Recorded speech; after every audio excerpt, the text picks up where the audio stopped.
Sir, Rahul Gandhi ने आज रायबरेली में प्रधानमंत्री को गद्दार कह दिया है। इस पर विवाद हो गया है। आप बता सकते हैं कि राहुल गांधी ने प्रधानमंत्री को गद्दार जो कहा उसके पीछे उनका क्या आशय था? देखिए साहब, इससे पहले कि हम इसका जवाब दें, मुझे ये बताइए कि देश की परिभाषा क्या होती है।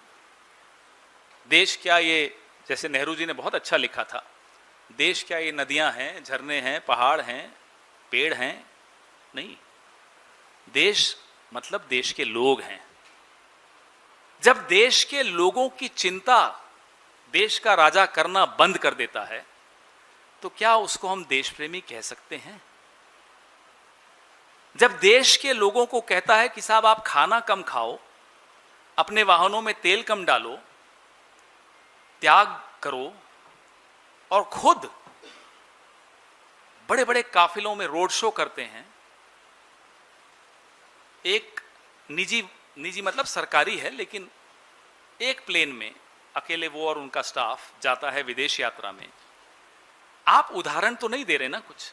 त्याग सारा देश करेगा, और अगर देश सवाल पूछ लेगा तो वो देशद्रोही कहलाएगा। तो परिभाषाएं तो देख लीजिए जरा।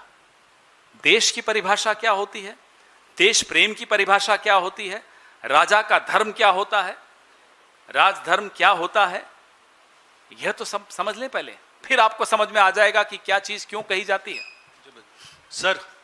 सर इधर नीरज। हाँ, सर, आपने अपने प्रेस वार्ता के जरिए सवाल भी उठाया है कि प्रधानमंत्री के विदेश दौरे पे, तो मेरा सवाल यह है कि आप ही के पार्टी के सहयोगी हैं शरद पवार, वो कह रहे हैं कि विदेश दौरे पे सवाल उठाना ठीक नहीं है, पॉलिटिकल डिफरेंसेस हो सकते हैं, लेकिन प्रधानमंत्री मोदी भी देश के प्रेस्टीज के लिए काम कर रहे हैं। इसी से जुड़ा हुआ दूसरा सवाल है, आपने भी पहले जिक्र किया प्रधानमंत्री ने मेलोडी टॉफी गिफ्ट किया मेलोनी को, आपको विश्वास नहीं हुआ, ऐसा क्यों? नहीं, मतलब अजीब सी तो बात है ना। देश संकट से जूझ रहा है, वाकई जूझ रहा है। आप, हमारे एक साथी आज सुबह फोन कर रहे थे, स्टॉक मार्केट से परेशान। कौन परेशान नहीं है? एक वर्ग बता दीजिए, बड़ा हो, छोटा हो, मध्यम वर्ग, सब परेशान, दो चार छोड़कर सब परेशान।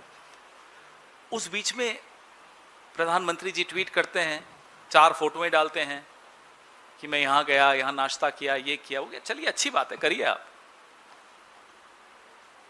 कुछ लोग पेड हॉलीडे करते हैं, कुछ लोग अनपेड हॉलीडे करते हैं, वो सब होता है, मुझे उसमें आपत्ति किसी को नहीं है। लेकिन समय संकट का है, और संकट के समय में आपको खुद राजा को, देश के राजा को देश के सामने उदाहरण पेश करने चाहिए, ताकि सब उन उदाहरणों का अनुसरण करें। You have to become an example yourself. You can't ask me to sacrifice when I see nothing has changed in your life. जी sir, this side. Prime Minister was on visit to Norway, and now we have seen that how Media Daily over there, it has put out a cartoon of Prime Minister Narendra Modi showing him as a snake charmer. What's your response on that, sir? No, I haven't seen the cartoon, but having said that, in a democracy, we are used to a tradition when our prime ministers, whether they were Atalji, let's start from the BJP prime minister, whether it was Atalji, whether it was Narasimha Rao ji, Manmohan Singh ji, Rajiv ji, VP Singh, Devegowda ji, Indra Kumar Gujral ji, Indira ji, show me one prime minister who was afraid of holding press conferences, whether at home or abroad.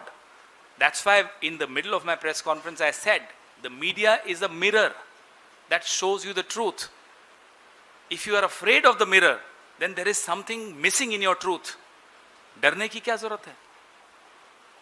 कोई भी होता, आप भी होते, तो हम मजाक में भी कुछ बोल देते, जवाब तो देते, वहीं बात खत्म हो जाती। इसको इतना बड़ा मुद्दा बनाने क्यों दिया? हमें अच्छा नहीं लगता, देश के प्रधानमंत्री हैं, लेकिन हम भी कम्युनिकेशन थोड़ी समझते हैं, और जो भी पॉलिटिक्स में होता है वो कम्युनिकेशन समझता है। क्यों मजाक बनने दे रहे हो? 2-4 सवालों के जवाब दे देते। हमने कार्टून नहीं देखा तो उस पर हम टिप्पणी नहीं करेंगे। Sir, social media account has also been suspended. Your own party members are linking it with that particular incident where she has asked a question from the Prime Minister. Do you also believe so that this account suspension is being done only because of that reason? Look, I have no idea about why and who has done the account suspension. I hope what you and I suspect is not true.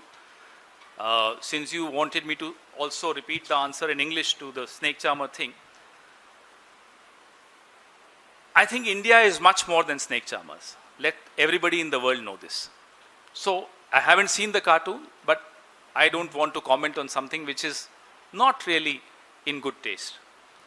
Having said that, we are used to a tradition where prime ministers were not afraid of press conferences, were not afraid of questions, had something to say to every question, starting from Nehru ji right up to Manmohan Singh ji. Each and every prime minister held press conferences. There used to be an annual feature, I remember. In Rajiv ji's time, it was more than annual. It was 2, 3, 4 times a year. Why should you allow people to ridicule the country by evading press conferences, by evading questions? Sir इसी जो राहुल गांधी का रायबरेली का दौरा है, जो उनका गद्दार वाला बयान है, उन्होंने ना सिर्फ प्रधानमंत्री नरेंद्र मोदी को गद्दार कहा है, उन्होंने कहा है कि आरएसएस वाले जब आपके घर में आए तो आप बोलिएगा कि पीएम भी गद्दार है, अमित शाह भी गद्दार है और आपका संगठन भी गद्दार है, देश को बेचने का काम आप लोग ने किया है. तो could you please elaborate in English also, sir, and elaborate this reaction? There is a deep sense of anxiety in the country, in every section of the society. There is a deep sense of betrayal that people feel, people who voted for them especially. There is a deep sense of disappointment, sadness, anger. And as a responsible opposition party, we have to necessarily articulate that anger. What Mr. Gandhi said is less than what we hear on the streets about the government. आप ईमानदारी से camera on करके, mic on करके, बीच में edit किए बगैर सड़क पर जाके लोगों से पूछिएगा, आपको सच मालूम पड़ जाएगा. और वो सच जो राहुल जी ने कहा उससे कहीं ज्यादा कड़वा होगा. और कड़वा सुनने की क्षमता राजा में होनी चाहिए. मीठा मीठा तो पूरा ट्रोल आर्मी आपकी आईटी सेल करती रहती है. कड़वा जो बोलता है वही सच बोल रहा है. चुनाव जीतना और अर्थव्यवस्था ठीक करना एक बात नहीं होती. चुनाव कैसे जीतते हैं हम लोग बार बार सवाल उठाते रहते हैं, बार बार उठाएंगे. ये बड़ी अच्छी आर्गुमेंट है आपकी. चुनाव जीत गए साहब, बिल्कुल सही है. हिटलर को 99.4% वोट मिले थे, चुनाव जीत के हिटलर बना था वो. मतलब क्या हुआ इसका? नहीं, हम ये नहीं कह रहे, आप चुनाव की बात कर रहे हैं. हम तो जो कहेंगे कहते रहेंगे, कहेंगे आगे भी मोदी जी के लिए. लेकिन चुनाव जीतने को आप एक यार्डस्टिक बना के चल दें और उसके बाद कहें कि सब खून माफ, 100 खून माफ, अर्थव्यवस्था खत्म हो जाए, कोई बात नहीं, चुनाव जीत रहे हैं साहब. ये कहां की बात है? मीडिया आपके कब्जे में, सारी संस्थाएं आपके कब्जे में, चुनाव आयोग तो जेब में. आपने देखा सीबीआई डायरेक्टर की प्रक्रिया कोर्ट में अभी चल रहा है. मुख्य चुनाव आयुक्त की चयन की प्रक्रिया सुप्रीम कोर्ट में चल रही है. सब कुछ आपके कब्जे में, और फिर कहते हो हम चुनाव जीत रहे हैं. हमारे हाथ पांव बांध दो और कोई आप दौड़ नहीं पा रहे साहब. हम इंसान है ना, नहीं दौड़ पा रहे. खोलिए ना रस्सी, फिर देखते हैं, आपको दिखाते भी हैं. पवन जी 2014 से पहले जब पेट्रोल डीजल या गैस के दाम बढ़ते थे, चाहे 1 रुपया बढ़ता या 2 रुपया बढ़ता, तब का विपक्ष सड़कों पर आता था और सरकार पे दबाव बनाता था. कई बार तो ऐसा हुआ कि सरकार को पैसे वापस लेने पड़े. 2014 के बाद ये ट्रेंड बदल गया. 2014 के बाद हुआ ये कि सरकार पैसे बढ़ाती है, विपक्ष प्रेस कॉन्फ्रेंस करता है या छुटपुट कहीं पर जो है कोई प्रदर्शन किया और वापस आ गए. प्राइस बढ़ते चले गए. 50, 55, 60, 70 पे थे, वो 100 पहुंच गए. सर एक मिनट कंप्लीट कर लीजिए. सॉरी. तो वो 100 पे पहुंच गए. आपको नहीं लगता है कि विपक्ष कहाँ पे लैग कर रहा है? आप लोग जो है प्राइस बढ़ रहे हैं और विपक्ष कुछ ऐसा मतलब कंक्रीट नहीं करता. उसका जवाब अभी मैंने दिया, मैं फिर देता हूं. 3 बातें करते हैं. 2014 से पहले का विपक्ष, 2014 से पहले की सरकार, माफ कीजिएगा 2014 से पहले का मीडिया. अब ये तीनों को लेते हैं हम एक एक करके. 2014 से पहले का विपक्ष वही करता था जो विपक्ष को करना चाहिए, मैं मान लेता हूं आपकी बात। 2014 से पहले का मीडिया भी वही करता था जो मीडिया को करना चाहिए था, यह भी मैं मानता हूं। 2014 से पहले की सरकार भी वही करती थी जो उसको करना चाहिए था, संवेदनशीलता दिखाती थी, पैसे वापस कर लेती थी। अब आइए 2014 से बाद, ये तीनों चीजें ले लीजिए। 2014 से बाद का विपक्ष कोशिश पूरी करता है, सड़क पर भी आता है, प्रेस कॉन्फ्रेंस भी करता है, आवाज भी उठाता है, संसद में बोलने नहीं दिया जाता फिर भी बोलता है। अब बाकी दोनों पे आ जाइए। 2014 के बाद का मीडिया, मैं कुछ बोलूं या आप खुद समझ गए? बोलिए, बताइए। मेरे पास आंकड़े हैं, पिछले 12 साल की डिबेट्स के आंकड़े हैं, पिछले 12 साल के प्राइम टाइम की हेडलाइंस के आंकड़े हैं। इसलिए आप बोले या मैं बोलूं कि पिछले 12 साल में मीडिया ने क्या किया? मीडिया ने वो नहीं किया जो उसे करना चाहिए था, ये मान लीजिए। अब आइए सरकार पर। जो सरकार को करना चाहिए कि साहब कुछ गलत फैसले वापस ले लीजिए, वो नहीं करती। क्यों? फिर से आइए मीडिया पर, क्योंकि मीडिया का दबाव नहीं है। एक सेकंड। अकेले विपक्ष से आप बोलो कि आप सड़क पर आ जाओ, अरे साहब 4000 किलोमीटर सड़क पर चले हैं, आप किस विपक्ष की बात कर रहे हो? 4-4 महीने भारत जोड़ो यात्रा में सड़क पर मुद्दे उठाए, मुद्दे सुने, मुद्दे समझे, उस विपक्ष की बात कर रहे हो कि वो सड़क पर नहीं है? मीडिया, सरकार और विपक्ष, बताइए कौन अपना धर्म नहीं फॉलो कर रहा? इसका जवाब आपको समझ में आ जाएगा। पवन जी, माइक धारक कौन है? हाँ। पवन जी, मेरा सवाल यह है कि आज जब देश भर में एक पेट्रोल, डीजल और ईंधन की इतना बड़ा संकट दिखाया भी जा रहा है और है भी, और कई प्रदेशों से तस्वीर आ रही है कि पेट्रोल पंप के बाहर लंबी लंबी कतारें लगी हुई है। देश में एक उद्योगपति आज भी हैं जो क्रूड ऑयल मंगवा रहे हैं और देश में वो नहीं करके वो एक्सपोर्ट कर रहे हैं। इसका जिक्र आज राहुल गांधी ने भी रायबरेली में बिल्कुल किया। सही है। तो हम कह ही रहे हैं कि देश की बजाय आप दोस्तों की चिंता है आपको। अदानी, अंबानी के अलावा कोई एक दो और होंगे, मुझे नहीं मालूम सबके नाम। एक ABCD नई बननी चाहिए, किसी की चिंता है ही नहीं। हम बार बार कहते हैं जो लाभ कंपनियों ने अर्जित किया जब तेल सस्ता था, वो लाभ आपने लोगों को नहीं दिया। प्राइवेट सेक्टर में जो कंपनीज हैं उनका लेखा जोखा सबके सामने रखिए। पवन जी, जिस तरह से आपने कहा अमृतकाल की बात की, अमृतकाल आपको लगता नहीं सिर्फ सरकारी प्रचार बन गया, जनता को उसका वास्तविक लाभ नहीं मिल पा रहा? दूसरा सवाल, केंद्र सरकार लगातार मुफ्त राशन कल्याणकारी योजनाओं का हवाला देती है, क्या यह सरकार की जो है अमृतकाल की मजबूती का संकेत है या बढ़ती गरीबी? ये मजबूती का नहीं, मजबूरी का संकेत है। आप हाथ यूं करके प्रधानमंत्री जब कहते हैं कि मैं 5 किलो चावल दे रहा हूं, आप नहीं दे रहे साहब, ये भी हमारा ही आपका पैसा है, प्रधानमंत्री का पैसा नहीं है, लेकिन हाथ यूं होता है। आप सोच लीजिए मानसिकता क्या है। ये सिर्फ वेलफेयर स्कीम्स पर आधारित अर्थव्यवस्था नहीं होनी चाहिए। वह अर्थव्यवस्था ग्रोथ पर भी आधारित होती है। ग्रोथ के साथ वेलफेयर स्कीम्स समझ में आती हैं। जो देश में कैपिटल है, उस कैपिटल को देश की अर्थव्यवस्था पर कॉन्फिडेंस नहीं है, उस निवेश को देश की अर्थव्यवस्था की मजबूती पर विश्वास नहीं है, इसलिए वो निवेश देश की अर्थव्यवस्था से खींचा जा रहा है।